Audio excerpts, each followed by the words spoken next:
Hey, is Marie going to cook for New Year's this time? My mother-in-law's immediate reaction was a wave of hands in front of her face followed by laughter. No way, that's impossible. My daughter-in-law couldn't cook to save her life. She's the hopeless housewife who can't even manage a New Year's feast. I handle all the cooking around here. Her laughter grated on my nerves. It wasn't a joke, nor just playful banter. It was a direct insult. I had finally had enough. It was time to stand up for myself. I'm Marie, 28 years old, married just last year. I'm a full-time housewife who actually enjoys cooking, even if my husband's taste is forgiving as long as it's edible. He's kind, and we live in a newly renovated large house with a spacious kitchen island I've always dreamed of. It should be the ideal life. But from the start of my marriage, there's been one problem. My mother-in-law. She fancies herself a culinary expert and sees me as a failure of a wife who can't cook. I could bear it if that's all she thought, but she's the type to make sure everyone hears about it. Just yesterday, she was loudly complaining to the neighbor's wife while I was hanging out laundry. My daughter-in-law can't even cook properly. Oh, it's terrible. I wonder what kind of education she had. My son is so unfortunate. I can't believe it, she exclaimed, her words like barbs that nearly snapped the clothespin in my hand. Enduring her criticisms of my cooking was one thing, but hearing her disparage my parents was intolerable. I held my parents in deep respect, having learned countless lessons from them. Yet my mother-in-law never bothered to understand or appreciate any of that. Instead, she chose to slander me daily. Today was no different. I could hear her sharp voice spreading gossip through the neighborhood. She doesn't even know how to season properly. If I don't cook, there's no flavor at all. Why did my son marry someone like her? The neighbors joined in, adding their own comments. Brad seems to have added tough to his plate. Why don't you teach her? I wish they would just stop, I muttered, my grip on the glass tightening until it cracked in my hand. In the evening when Gregory, my husband, arrived home, my mother-in-law was in the shower. Seeing an opportunity, I decided to share everything I had been holding back with him. Can't you do something about your mother? She's going around the neighborhood every day saying I can't cook. Can't you talk to her, Gregory? As I hung up the jacket he handed me, I opened up about my mother-in-law's behavior. Gregory isn't particularly fond of his mother, and he cares about me, so I expected him to defend me. I thought he would sympathize and say, that must be difficult, but his response was completely unexpected. Well, Mom has always been very particular about cooking, Gregory said, scratching his head and looking troubled. Particular about cooking, I almost blurted out. With all that heavy seasoning, I stared at Gregory in disbelief, but he remained serious. Come on, she's a good cook, right? Well, I don't really know much about good or bad cooking. Anyway, please get along with Mom. That's a wife's duty, isn't it? With that, Gregory left the room. Is this some kind of joke? That thought echoed in my mind. A good cook, a wife's duty. What does that even mean? A rush of frustration surged through me all at once. In truth, though I hate to admit it, my mother-in-law's cooking isn't exactly delicious. She's taken charge of all the cooking for the past year to keep me from doing it, but I've never found it enjoyable. She firmly believes that more seasoning equals better taste. Gregory, raised on that flavor, always finishes his meals without complaint, but I struggle to eat it every day. Consuming such heavily seasoned food isn't good for my health, and I worry it might even dull my taste buds.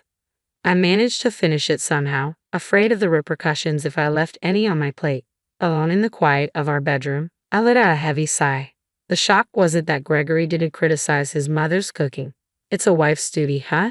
It was that he didn't take my feelings seriously in moments like this. I longed for the taste of my parents' home cooking. As the year-end approached, the anticipation grew. It would be my first New Year since marrying into this household. It's customary for relatives to gather and enjoy a feast prepared by my mother-in-law. When Gregory mentioned this, I couldn't help but silently question, really? But outwardly, I just replied with an "oh." The relatives who come every year to savor my mother-in-law's cooking must be accustomed to it by now, but I couldn't shake the feeling of sympathy for them. Despite my mother-in-law's criticism of my bland taste and culinary skills, I have confidence in my cooking abilities, instilled in me by my parents. I yearned to cook for everyone and perhaps refine Gregory's palate. With determination, I braced myself to broach the subject with my mother-in-law, knowing it was a long shot. Mother-in-law, regarding the New Year's celebration feast. Here's the plan. I called out to her as she energetically pulled out large plates and pots in the kitchen, I'll help too. But when my mother-in-law turned around, her expression already signaled refusal. Marie, you can't even cook properly. So how can you prepare food for the New Year's celebration? You know that not just our family, but all the relatives will be here, right? That's why I'm saying this. I'm married into this family. It's my duty as a wife to. I argued desperately, but my mother-in-law simply shook her head. No, no. Do you want to create an awkward atmosphere right at the beginning of the new year? Everyone comes for my cooking. We can't disappoint them. If you understand, please don't interfere. I could only suppress my frustration as I watched her back. The new year arrived, and relatives began to gather. There were about 20 of them, more than I had anticipated. Many I hadn't seen since the wedding. Marie, Happy New Year. It's been a while. Are you settling into married life? I greeted each relative warmly, ushering them into the spacious dining room that had initially amazed me upon moving in. The unusually large dining room seemed perfectly suited for such gatherings. Inside, my mother-in-law was already engaged in conversation with arriving relatives. Then, one of them asked, "By the way, is Marie preparing the feast this year?" My mother-in-law's immediate response was to wave her hands in front of her face and laugh. "That's impossible. My daughter-in-law can't cook at all. She's a hopeless housewife who can't even manage a New Year's feast. I handle all the cooking around here," she declared with an unpleasant laugh. It wasn't a jest or a casual remark. It felt like a direct insult aimed at me. I had finally reached my breaking point. "Mother-in-law, please let me prepare the New Year's feast this time. If it doesn't turn out well, you can always make a palate-cleansing dish," I suggested, breaking the tense silence that followed. After a moment, the room began to buzz with murmurs from the relatives. "Well, I certainly don't want a disappointing meal, but they say practice makes perfect, right? All right, fine. If it doesn't work out, Frida can step in." My mother-in-law finally relented, sensing the tide of opinion among the relatives shifting towards giving me a chance. "Very well then, Marie, you can take the reins this year." Her words carried a hint of reluctance. "But remember, I could always step in. Ladies and gentlemen, indulge this hopeless housewife's whims for once." Oh, I have plenty to say about this. My heart swelled with pride at the opportunity to showcase my cooking skills in front of everyone. It was time to turn the tables. All that remained was to give it my best shot. The meal turned out perfectly. As the beautifully arranged feast sat on the large platter, exclamations of admiration filled the room from our relatives. "Wow, it looks delicious. Well done, Marie. This isn't something just anyone could pull off." Amidst such praise, my mother-in-law, who had returned from shopping for the palate-cleansing dish, glanced at my spread. "It looks all right, I suppose, but it's probably bland." She emphasized the word probably, clearly reluctant to give credit. Then she added pointedly, "Well, I better get started on the palate-cleansing dish," and hurried into the kitchen. Disregarding her, I busied myself distributing paper plates and forks to the relatives. "Please, everyone, enjoy." Even as my mother-in-law headed towards the kitchen, her attention remained fixed on us. The relatives, in turn, accepted the food and sampled it. "This is," someone murmured, their voice quivering.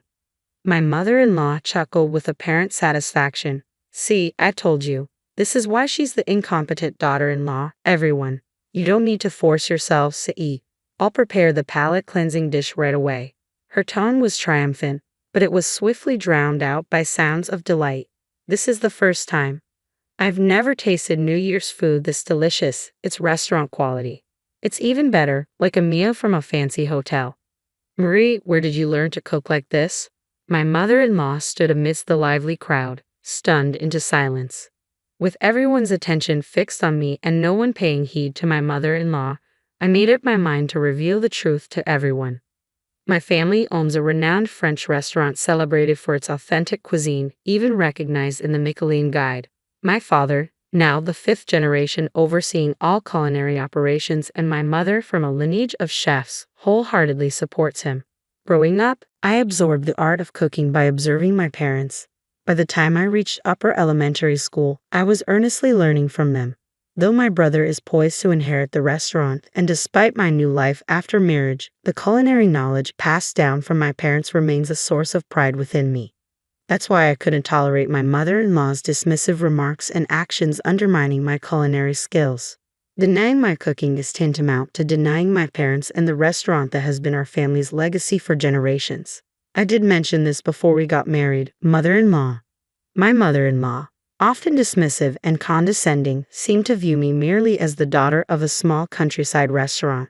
And Gregory, indifferent to food, probably couldn't discern the difference between a family-run establishment and authentic French cuisine. I sometimes wonder why I married into this family, I muttered to myself. When I turned to the voice calling me, several pairs of eyes met mine, hesitant yet expectant. Can we have seconds? I want more too. Despite the generous portions of the feast I had prepared, it had been completely devoured.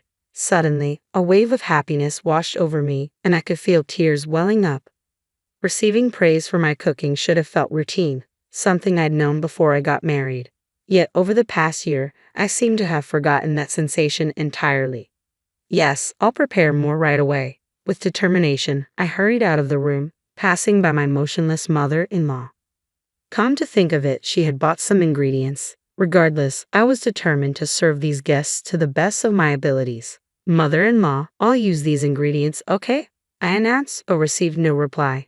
The groceries remained untouched in the kitchen. As I reached to inspect the contents of the supermarket bag, someone entered the kitchen. Could you teach us how to cook too? I glanced up to find 5 women standing before me in a line. Their ages spanned from around mine to about my mother-in-law's, but all their eyes gleamed with the same eager curiosity. The food was amazing. We'd love to learn from you. Looking back, those words must have stirred something within me. Teaching cooking had never crossed my mind before, but seeing their admiration and realizing I could make a difference, I felt a newfound desire to share my knowledge as much as possible. That's what went through my mind. With a smile, I gladly agreed, and the room erupted with excitement. Everyone discussed how they would impress their husbands by improving their cooking skills, and so the spontaneous cooking class commenced. Observing us intently from afar, my mother-in-law silently tidied up, and when the dishes were finished, they were met with even more praise. I must admit, Frida's cooking tends to be a bit salty for my liking. Marie's dishes are delicate and refined, truly professional French cuisine. Mila beamed with joy at the recognition and applause from everyone. I felt a bit uneasy around my mother-in-law and offered a faint smile, but she remained focused on cleaning up without interruption. Just as I pondered how to break the tension, Gregory delivered the decisive statement. I actually prefer Marie's cooking. Mom's strong flavors make me concerned about salt and health. Going forward, Marie should handle the cooking regularly. With those words, my mother-in-law appeared to be completely taken aback, and before long, she quietly withdrew to her room. Afterward, news of my cooking abilities spread among the relatives, and soon I began receiving requests to teach cooking classes. Initially hesitant, I recalled the joy of the impromptu New Year's cooking session and decided to accept, realizing people valued my culinary skills. Through word of mouth, my reputation grew rapidly, and I found myself featured in the media as a housewife renowned for cooking authentic French cuisine. Now, requests for my teaching come from across the country. Life is unpredictable, and this unexpected journey even led to a feature about me in a cooking magazine where I spoke with my father. As for my mother-in-law, who once spread rumors in the neighborhood about my cooking abilities, she ceased commenting on culinary matters altogether after that day. Gradually, she stopped cooking altogether, leaving me with full authority over meals in our home. Despite the busyness, we now live together peacefully.